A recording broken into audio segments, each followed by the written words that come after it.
Graça e paz. Se você está vendo esse vídeo, a hora que você estiver vendo, que Deus te abençoe, que Deus te guarde, que Deus abençoe seu dia, sua família, seu trabalho, seus estudos, que a presença do Senhor esteja entrando nessa hora na sua casa. Meu nome é Simone Helena, você está no meu devocional Porções da Palavra de Deus e nós estamos numa série de estudos sobre as mulheres da Bíblia.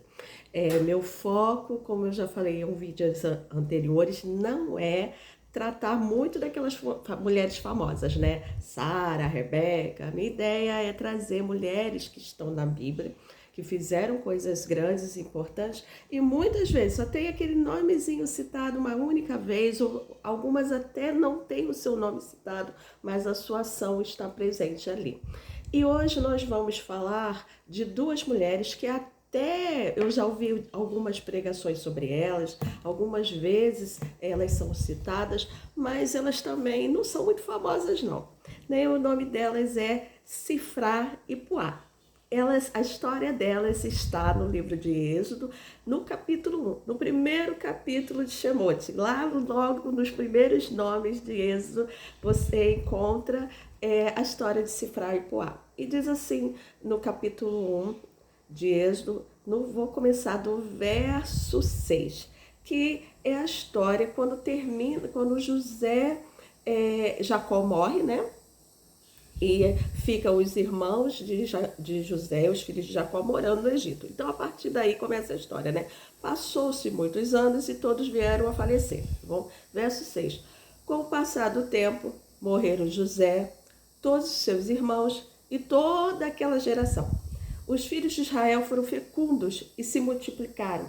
Tornaram-se cada vez mais numerosos e poderosos, a tal ponto que o país ficou repleto dele. Gente, a palavra no hebraico multiplicou de tal maneira, é a mesma palavra que nós usamos para enxame de abelhas. Se tornou um enxame, como se... já viu uma praga de formiga, aquela coisa assim, aquela praga de... Um enxame, muito, de tal forma que assustou o faraó. E nós temos também, a história diz que o faraó de José era de uma dinastia e o faraó que está nesse presente momento reinando, ele era de outra dinastia, de outro tempo, de uma outra guerra, porque o Egito vivia em guerra, em conflitos, né? E daí a história diz que o Egito foi tomado posse. Então esse faraó que está lá, ele não conhece José. Ele não sabe da história de José, porque ele não viveu aquele tempo com José. E também existiu uma cultura, quando o reino era tomado, tudo daquele reino era destruído. Documento, Deus, né, tudo que se podia destruir, ele era destruído. Então a ideia é que esse novo faraó entrou e destruiu todas as coisas. Nós vemos essa história lá na Terra Prometida, né? Quando Josué invade Jericó, o que ele faz? Ele destrói tudo, Deus manda destruir. Então era uma cultura destruir muitas coisas do outro rei da época, né? Por isso que não se há grandes escritos, grandes falas sobre José. Mas, e por isso que fala que o faraó não conhecia José, não se lembrava de José, porque realmente ele não conheceu, nunca ouviu falar dele. Aí ele fala, verso 8, levantou-se sobre o Egito o novo rei, que não conhecia nada sobre a vida de José. A gente sabe, Gênesis conta, existem alguns documentos, mas é muito, muito pouquinho. Então, vamos continuar. Então procurou ele ao seu povo. Eis que o povo dos filhos de Israel tornou-se mais numeroso e mais poderoso do que nós.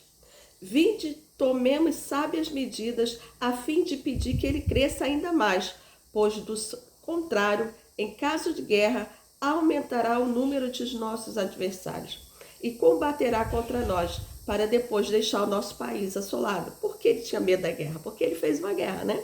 Sendo assim, impuseram a Israel inspetores de obras para nos tornar a vida dura com trabalhos que exigiam. Foi assim que construíram para o faraó as cidades de armazém de Pitom e Ramsés. Contudo, quanto mais os oprimiam, tanto mais geravam filhos e multiplicavam-se. Os egípcios se preocupavam-se por causa dos muitos descendentes de Israel. Os egípcios obrigavam os filhos de Israel ao trabalho, tornando-lhes extenuante e amarga vida, com duros serviços, a preparação da argila, a fabricação de tijolos, vários trabalhos nos campos e toda espécie de tarefa que os obrigavam a realizar. Primeiro, os hebreus estavam como um enxame no Egito. Segundo, o faraó tinha medo de guerra porque ele foi um homem de guerra. E ele tomou a posse do Egito através da guerra. Terceiro, a tradição hebraica diz que o faraó teve um sonho.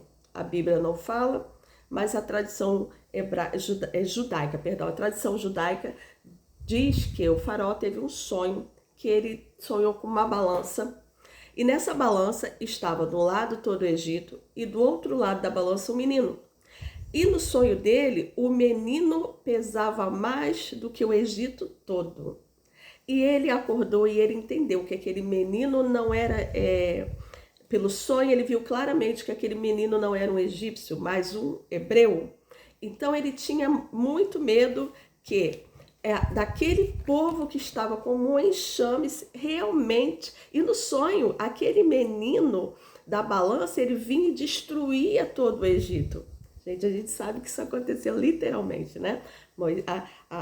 O menino nasceu e o Egito veio a ser sucumbido por causa desse menino. E ele, no pavor desse sonho, ele sabia desse sonho, ele mandava fazer de tudo, ele pensou, temos que fazer alguma coisa para diminuir esse enxame de hebreus. Mas quanto mais ele fazia, mais o enxame aumentava. E a tradição judaica, alguns comentaristas, um dos mais famosos comentaristas, que é o Rashi, que é um comentarista judeu, ele conta que as mulheres, e não é só Rashi, há vários outros que a gente precisa saber, que nós temos a Bíblia, mas os judeus têm Torá, Mishivá, tem outros livros que contam a história também. E ele fala que as mulheres hebreias, elas tinham gêmeos, trigêmeos. E quando fala assim, no verso 12, contudo, quanto mais oprimiam, tanto geravam mais filhos. Tem uma palavra no hebraico que dá a ideia que elas tinham filhos como os animais, ou seja, gravidez até sextuplos. Existe uma ideia que elas tinham algumas mulheres chegaram até ter 6 filhos de uma vez. E isso assustava Faraó. Isso era assustador, mas era claro que elas tinham 2 a 3 filhos por gestação. Então, enquanto do egípcio nascia um filho, a hebreia tinha 2, 3 de uma vez. E isso para ele se tornou apavorador. E o faraó, ele tem uma ideia. A Bíblia não fala o nome do faraó. Eu já falei para vocês que quando o nome é citado, ali se encontra uma coisa muito importante, porque aquela pessoa é importante para a história. E o verso 15 fala assim: o rei do Egito, que ele não cita o nome, ordenou as parteiras dos hebreus, das quais uma se chamava Sifrá e a outra Puá. Quando ajudardes as hebreias a dar à luz, observai o sexo do menino, da criança. Se for menino, matai-o. Se for menina, deixai viver. As parteiras, porém, temeram a Deus e não fizeram o que o rei do Egito lhe havia mandado. Pelo contrário, deixaram que os meninos vivessem. Assim, pois, o rei do Egito chamou as parteiras e as interrogou: por que agiste deste modo e deixaste os meninos viverem? Elas responderam a Faraó: as mulheres dos hebreus não são como as egípcias, são cheias de vida e antes que as parteiras cheguem já deram à luz. As parteiras eram tementes a Deus e por esse motivo foi ele benevolente para com elas e o povo ia se tornando cada vez mais numeroso e ainda mais fortalecido. E porque as parteiras temeram a Deus, ele as abençoou fazendo que também formasse suas famílias. Aqui, certo dia, entretanto, ordenou Faraó a todo o seu povo, a todos os meninos que nascerem dos hebreus, lançai no Nilo, mas a todas as meninas deixai viver. Então aqui começa a história da nossa mulher da Bíblia de hoje, né? As mulheres, aqui são 2, né? Sifrá e Puá. Sifrá e Puá, ela não eram qualquer parteira, eram chefes de um grupo de parteiras que faziam partos em todo o Egito. Elas eram responsáveis pelas parteiras, pelos partos dos hebreus. O Rashi, que eu já comentei sobre ele, um comentarista judeu, ele traz no seu comentário que Sifrá, na verdade, era Joquebede, e Puá, na verdade, era Miriam. Então, o nome Sifrá e o nome Puá foi um apelido carinhoso que as egípcias deram para as duas, porque elas eram mulheres muito cuidadosas. Rashi diz que Sifrá ganhou o nome de beleza, de belo, de cuidado. Lembra essa palavra? Porque ela cuidava com carinho dos bebês que acabavam de nascer. Ela limpava, ela embelezava, ela cuidava. E Puá dá a ideia de cuidar, fazer brilhar, fazer acalentar. Então dá a ideia que Miriam, ela acalmava esse bebê que chorava muito. Ela tinha um dom de acalmar os bebês que choravam. E as egípcias colocaram o apelido de Sifrá e de Puá, aquela que cuida e aquela que acalma as crianças que nasciam, né? Faraó, ele estava tão desesperado que ele faz uma reunião com duas parteiras. Ele chama no palácio duas parteiras para fazer um plano ultramente maligno. Uma malignidade tremenda. A ideia dele era, se os meninos morrerem, esse menino do meu sonho não vai nascer e o Egito não vai ser destruído. E se os meninos morrerem, eles não vão se juntar a guerra nenhuma. Mas se as meninas viverem, nós podemos nos casar. Olha a ideia dele, encher o harém, nós podemos nos casar com elas, fazer delas nossas empregadas, nossas servas, colocar as mulheres numa posição ainda mais inferior, né? De escrava até sexual. Mas Deus, ele usa o coração do ser humano. E Sifrá e Puá, ela era muito temente, muito mais temente a Deus do que a Faraó. Faraó manda matar, mas Deus é o Senhor de todas as coisas, é o Senhor soberano. Aqui nós vemos aquela alusão lá do Novo Testamento, de Paulo, dos discípulos, né, que não tinham medo dos faraós da época, né, que eram os Herodes da época, né, os imperadores da época. Eles também não temeram. Sifrá e Puá não temeram o homem, mas elas temeram a Deus e elas não matavam. Até que Faraó foi percebendo, o tempo passou, ele foi percebendo. Alguém chegou a Faraó e falou assim: ó, Faraó, tem um monte de menino lá naquela terra. E tudo novinho. Ninguém matou os meninos. Aí Faraó manda chamar a Sifrá e Puá novamente e elas falam o quê? Ah, Faraó, o problema é que quando a gente chega para fazer o parto, os bebês já nasceram.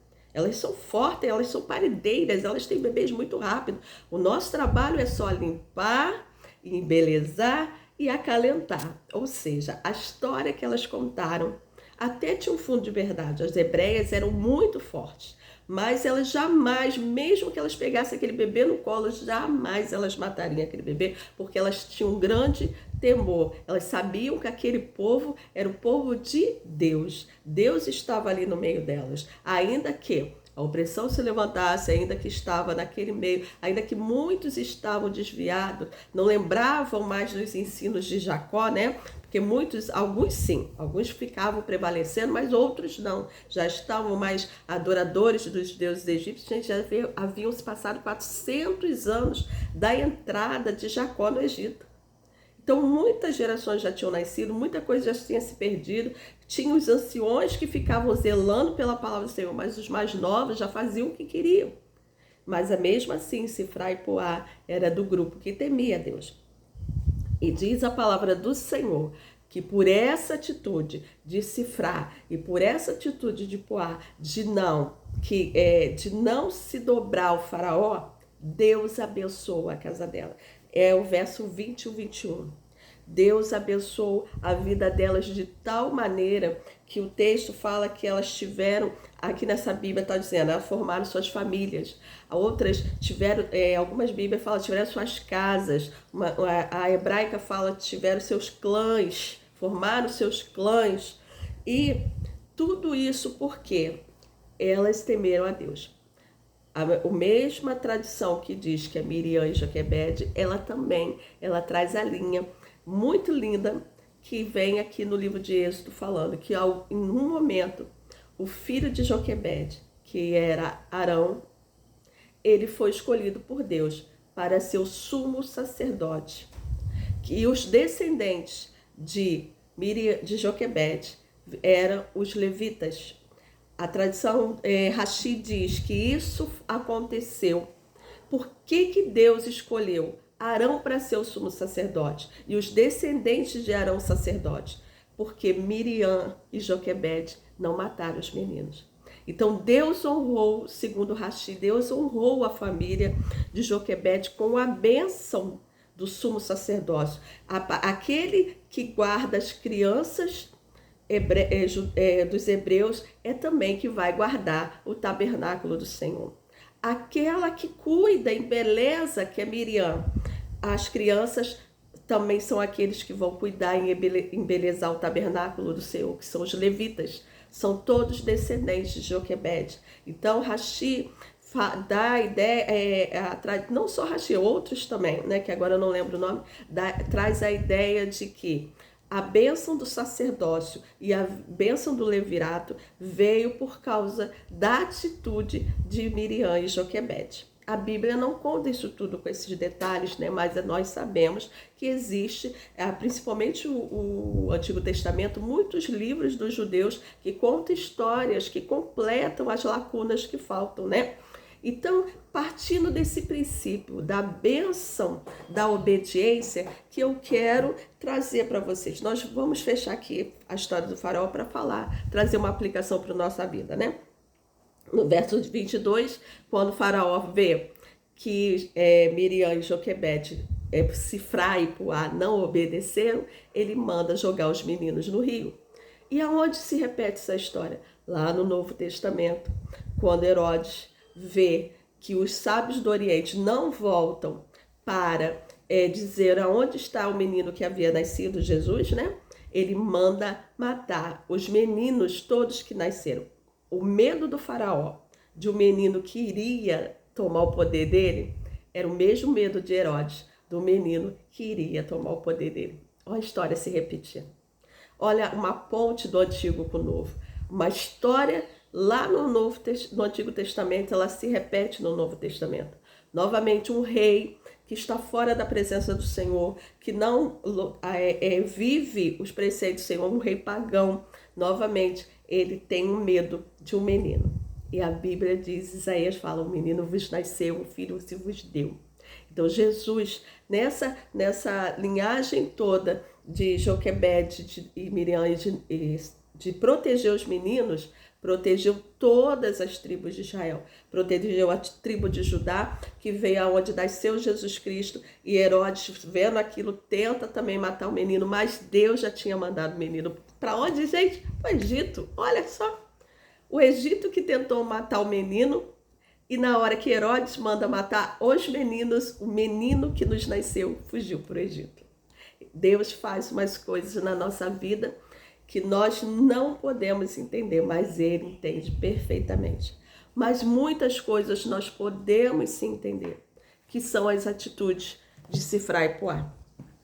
No nosso dia a dia, eu posso dizer assim, Simone, mas não tem faraó mandando eu matar ninguém, não tem faraó mandando eu fazer nada errado. Existem muitos faraós na nossa vida todos os dias. Todos os dias nós nos deparamos com faraós que nos pedem para fazer coisas que estão fora da presença do Senhor. É aquela decisão justamente errada que nós paramos para tomar. Nós podemos tomar partido de coisas erradas, de decisões erradas no trabalho, na escola, na igreja. A Bíblia fala da rebelião, que é contra uma feitiçaria. Nós ficarmos do lado errado de decisões, nós estamos sim tomando partido de Faraó. Então, o Faraó da nossa vida, ela está todos os dias presente. todos os dias na nossa vida, seja no trabalho, seja na nossa casa, seja na igreja, seja no dia a dia secular, no momento que nós sabemos o que é certo e nós preferimos tomar decisões erradas, nós ficamos do lado do faraó. Olha que coisa séria. E podemos, diante das nossas atitudes, até matarmos espiritualmente muitas pessoas. Que tipo de pessoa nós somos? Que tipo de pessoa você é na sua vida hoje? Você é uma parteira que você dá vida a outras pessoas, ou você é aquele que está debaixo da lei de Faraó, que pega os meninos e joga no rio? Porque um grupo de pessoas obedeceu ao Faraó e jogou os meninos no rio. Mas Sifra e Puá, elas eram parteiras, elas eram mulheres que dão vida espiritual a outras pessoas. Nesse dia que você está ouvindo esse vídeo, eu quero que você pare e medite. Que tipo de mulher você é? Você é uma parteira ou você é aquela que joga no Nilo? Aquela que fica do lado, toma partido de decisões erradas só para ficar bem. Por que aqueles soldados jogaram os meninos no rio? Para ficar bem com o faraó, para não ter problema com o faraó, para não ter problemas de perder o emprego, de perder uma posição no meio da hierarquia, para não ser assassinado, até para não ser assassinado. Gente, Sifra e Puá poderia ter sido assassinado por faraó, mas elas preferiram confiar em Deus, elas preferiram confiar na autoridade, no poder do Senhor Jesus Cristo. O tempo todo elas confiaram em Deus, elas não confiaram na sua força, elas não confiaram naquilo que é no braço delas, mas elas confiaram que se elas obedecessem a Deus, Deus agiria ao favor delas. E realmente Deus agiu tremendamente ao favor dela. É uma reflexão para a nossa vida muito séria. Quer ver uma coisa muito simples, um exemplo muito simples. As moças, as adolescentes, sabem muito bem que a Bíblia diz que, estou falando de pessoas que vivem, que são cristãs, que têm regras debaixo da palavra do Senhor, tá, gente? Eu estou falando, o exemplo que eu vou dar é para aquele que está dentro da casa do Senhor. Eu sei que a vida secular, fora da igreja, cada um tem um ritmo diferente, mas quem está dentro da igreja, ela vive de regra, tem uma regra, claro. Sexo antes do casamento é pecado. É claro que é pecado. Mas ela, quando começa a namorar, o namoro começa assim. Eu quero uma prova de amor. Gente, em pleno 2023, ainda existe rapaz que fica pedindo prova de amor. Isso é coisa do século passado, né? Mas tudo bem. Fica pedindo uma prova de amor. Eu quero uma prova que você me ama. E a menina sabe muito bem que é uma cristã, que está dentro da igreja, que sexo antes de casamento é pecado. E ela vai lá, minha filha, toma a decisão de seguir a Faraó. E depois vem aquele mundo de problemas, né? Aí chora daqui, chora dali, chama pastor, chama pai. E o pastor poderia falar assim, mas eu não estava lá, não fui convidado para esse momento, e agora eu que tenho que resolver o problema. É um exemplo simples, mas muito sério. E a partir daí a gente toma decisões de tudo na nossa vida. Tudo, tudo, tudo. Em todos os momentos nós tomamos decisões boas e ruins. Mas nesse dia eu quero que você pare para pensar nas decisões que você precisa tomar. Essa decisão segue o preceito de Deus, da soberania de Deus, ou ela segue o preceito e soberania de Faraó? É só uma reflexão para o nosso dia a dia. O que nós buscamos de Deus, as bênçãos para a nossa família, Joquebede jamais imaginou que sobre a casa dela ia receber o sacerdócio do Senhor e o levirato do Senhor. Os levitas viriam da casa dela. Mas foi uma atitude de temer a Deus. A palavra do Senhor fala que o temor do Senhor é o princípio de toda a nossa sabedoria. Então, nesse dia, tema a Deus e fuja do inimigo. É o recado que eu tenho para você nessa manhã. Vamos orar, vamos entregar nossa casa ao Senhor, vamos pedir a Deus mais sabedoria, né? Porque não é tão fácil assim nós tomarmos decisões certas e corretas no nosso dia a dia, né? E que possamos caminhar aprendendo, né, com todas essas mulheres da Bíblia. Nós vimos uma anterior, que foi uma mulher que a família estava toda destruída emocionalmente e ela resolve edificar. Ela edificou até 3 cidades. Ela foi uma mulher que tomou uma postura de se erguer no meio do caos. Nós vemos aqui 2 mulheres, Sifra e Puá, que decidem ficar do lado certo no meio do caos.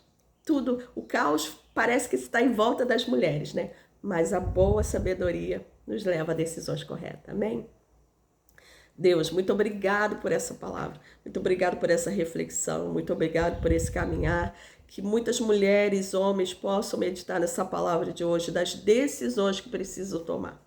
Senhor, abençoa as cifrais e as puás que estão aí na nossa vida, no nosso dia a dia, que são parteiras, que ajudam outras mulheres a dar luz a sonhos, ajudam outras mulheres a dar luz a projetos. Muito obrigado, Senhor, que o Senhor é um soberano sobre todas as coisas. Que possamos, Senhor, verdadeiramente entender a sua soberania, o seu projeto para o nosso dia a dia, para a nossa casa, para a nossa família, para o nosso lar. Senhor, abençoa as pessoas que estão assistindo esse vídeo, que irão propagar, irão compartilhar. Entra na casa delas nesse momento. Abençoa meu ministério também, Senhor. Dá-me sabedoria cada vez mais da tua palavra, entendimento da tua vontade para as nossas vidas. É isso que eu te peço em nome do teu filho amado Jesus. Amém.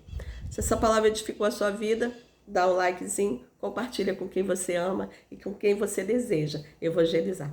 Beijo, até a próxima, que eu vou falar das mulheres que sustentavam os homens. Gente, tem isso na Bíblia, mulheres que sustentavam os homens.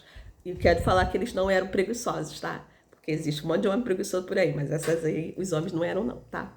Beijo, até a próxima.